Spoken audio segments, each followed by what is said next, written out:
नमस्कृताय प्यारे बच्चों, आज आप कक्षा सप्तमी का प्रथम पाठ पहला पाठ पढ़ेंगे जिसका नाम है सुभाषितानि। सुभाषितानि का क्या अर्थ होता है? सु अर्थात सुंदर, मधुर, भाषित वचन अर्थात सुंदर वचन, मधुर वचन। इस सुभाषित में कुछ श्लोक दिए हुए हैं जिनका हम अभी अनुवाद करेंगे। आप इन सब इन्हीं को ध्यान पूर्वक सुनेंगे। तो आइए बच्चों, आरंभ करते हैं। पृथिव्यां त्रीणि रत्नानि जलम अन्नम सुभाषितम मूढ़ै पाषाणखण्डेषु रत्न संज्ञा विधीयते। अर्थात पृथ्व्यां त्रीणि रत्नानि, पृथ्वी पर तीन ही रत्न होते हैं। जलम अन्नम, जल और अन्न, और सुभाषितम अर्थात मधुर वचन। मूढ़ै पाषाण खंडेषु, मूढ़ै मूर्ख व्यक्ति, पाषाण खंडेषु पत्थर के टुकड़ों को ही रत्न संज्ञाम विधीयते, रत्नों की संज्ञा विधीयते देते हैं, अर्थात उन्हीं को रत्न मान लेते हैं। भाव यह है कि पृथ्वी पर वास्तविक रत्न तो पानी, अनाज और सुंदर वचन ही हैं, क्योंकि इन तीनों से ही मनुष्य का जीवन सुखी होता है और मनुष्य के जीवन का विकास होता है। परंतु जो लोग पत्थर के टुकड़ों को ही रत्न मानते हैं, अर्थात हीरे को रत्न मान लेते हैं, वे लोग मूर्ख होते हैं।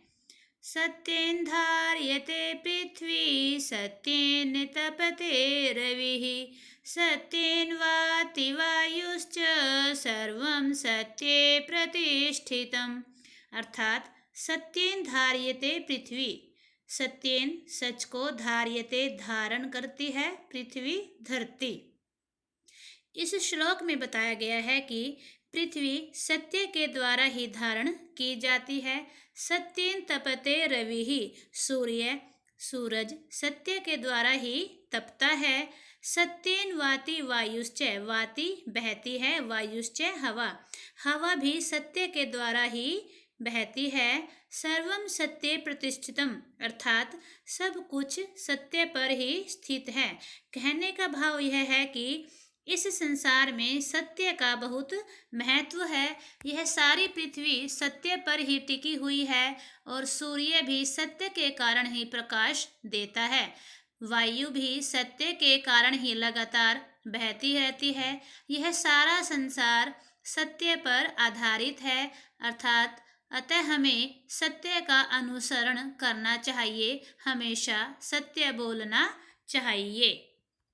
दाने तपसि शौर्ये च विज्ञाने विनये नये विस्मयो नहि कर्तव्यो बहुरत्ना वसुंधरा। दाने तपसि शौर्य, अर्थात इस श्लोक में आश्चर्य न करने की प्रेरणा दी गई है कि हमें पृथ्वी पर होने वाली बातों में आश्चर्य नहीं करना चाहिए। दाने दान, तपसी तपस्या, शौर्य बल अर्थात वीरता, च और विज्ञान विज्ञान में, विनय नम्रता, विनय नीति, कि हमें दान, तपस्या, बल, विज्ञान, नम्रता और नीति में आश्चर्य नहीं करना चाहिए। विस्मयो न ही कर्तव्यो, विस्मयो आश्चर्य, न ही कर्तव्यो नहीं करना चाहिए। बहुरत्ना वसुंधरा, क्योंकि पृथ्वी अनेक रत्नों वाली है, पृथ्वी अनेक रत्नों से परिपूर्ण है। कवि के कहने का भाव है कि पृथ्वी अनेक रत्नों से पूर्ण है, यहाँ पर सब कुछ संभव है। अतः हमें पृथ्वी पर होने वाली दान, तपस्या, बल, विज्ञान, नम्रता और नीति आदि से संबंधित बातों के बारे में आश्चर्य नहीं करना चाहिए। उससे आगे पढ़ते हैं। सद्भिरे साहसीत सद्भिः कुर्वीत संगीतम सद्भिर्विवादं मैत्री च नासद्भिः किंचिदाचरेत्। इस श्लोक में कवि ने बताया है कि हमें सज्जन लोगों के साथ ही कार्य व्यवहार करना चाहिए, अर्थात उन्हीं से ज़्यादा मतलब रखना चाहिए। सबसे पहले हम पढ़ेंगे सद्भिरेव सहासीतः। सहासीत बैठना चाहिए। सद्भिरेव सज्जन व्यक्तियों के साथ, हमें सज्जन व्यक्तियों के साथ ही बैठना चाहिए। सज्जन व्यक्ति कौन होते हैं? जिनके आचार विचार अच्छे होते हैं, जो सभी को अच्छे मार्ग पर चलने की प्रेरणा देते हैं, जो परोपकारी होते हैं, वो होते हैं सज्जन लोग। तो हमें उन्हीं के साथ बैठना चाहिए। सद्भि कुर्वित संगीतम। संगीतम संगति, हमें सज्जनों की ही संगति करनी चाहिए। सद्भिर्विवादम मैत्री च। विवादम झगड़ा, मैत्री मित्रता, हमें सज्जनों के साथ ही झगड़ा और मित्रता करनी चाहिए। ना सद्भि किंचित आचरेत। ना सद्भि दुष्ट लोगों के साथ कुछ भी नहीं करना चाहिए। कहने का भाव यह है कि अगर हम अपना जीवन सुखपूर्वक व्यतीत करना चाहते हैं तो हमें अपने सारे कार्य सज्जनों के साथ ही करने चाहिए। उन्हीं के साथ हमें बैठना चाहिए।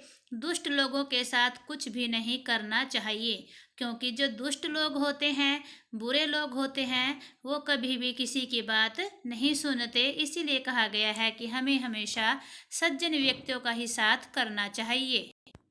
धन धान्य प्रयोगेषु विद्यायाः संग्रहेषु च आहारे व्यवहारे च त्यक्तलज्जः सुखी भवेत्।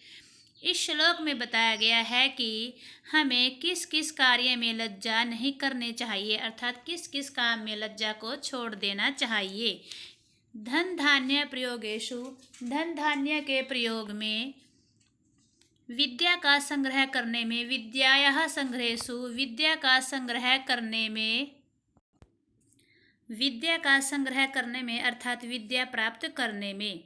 आहारे व्यवहारे, आहारे भोजन में, व्यवहारे व्यवहार में, त्यक्त लज्जः छोड़ देनी चाहिए लज्जः लज्जा, सुखी भवेत लज्जा को छोड़ देने वाला व्यक्ति ही सुखी होता है। कहने का भाव यह है कि अगर हम जीवन में सुखी रहना चाहते हैं तो हमें धन धान्य के प्रयोग में, विद्या प्राप्त करने में, खाने में और व्यवहार में कभी भी लज्जा नहीं करनी चाहिए।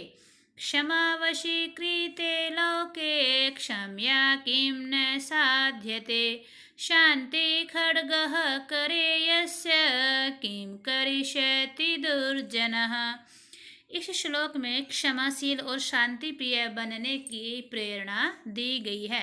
क्षमावशीकृते लोके, क्षमावशी वशीकरण, अर्थात संसार में क्षमा सबसे बड़ा वशीकरण है। जो व्यक्ति माफ कर देता है उसी के सब वश में हो जाते हैं। क्षम्या किम न साध्यते, क्षम्या क्षम्या अर्थात क्षमा से किम क्या सिद्ध नहीं हो सकता। शांति खड्गः करे यस्सः, अर्थात क्षमा से सब कुछ सिद्ध किया जाता है। शांति खड्गः शांति रूपी तलवार, करे हाथ में, यस्य जिसके, जिसके हाथ में शांति रूपी तलवार है, किम करिष्यति दुर्जनः उसका दुर्जन व्यक्ति भी कुछ भी नहीं बिगाड़ सकता। कहने का भाव यह है कि यदि हम सबको अपने वश में करना चाहते हैं तो हमें क्षमाशील होना चाहिए। इसी प्रकार यदि हम शांत बने रहते हैं तो दुष्ट व्यक्ति भी हमारा कुछ नहीं बिगाड़ सकता। जैसे कि मैं आपको बताती हूँ, अगर एक व्यक्ति क्षमाशील है और दूसरा दुष्ट है, उनमें आपस में लड़ाई हो गई, दुष्ट व्यक्ति कितना भी बोल ले, कुछ भी कह ले, जब तक जो सामने वाला व्यक्ति है कुछ नहीं कहेगा तो लड़ाई नहीं होगी। अर्थात एक शांति प्रिय है और एक लड़ाकू है। तो इसमें यही बताया गया है कि अगर हमारे हाथ में शांति रूपी तलवार है, हम क्षमाशील हैं, तो दुष्ट व्यक्ति भी हमारा कुछ नहीं बिगाड़ सकता। तो बच्चों, इस पाठ में, प्रथम पाठ में आपने सुभाषितानि का अध्ययन किया। धन्यवाद।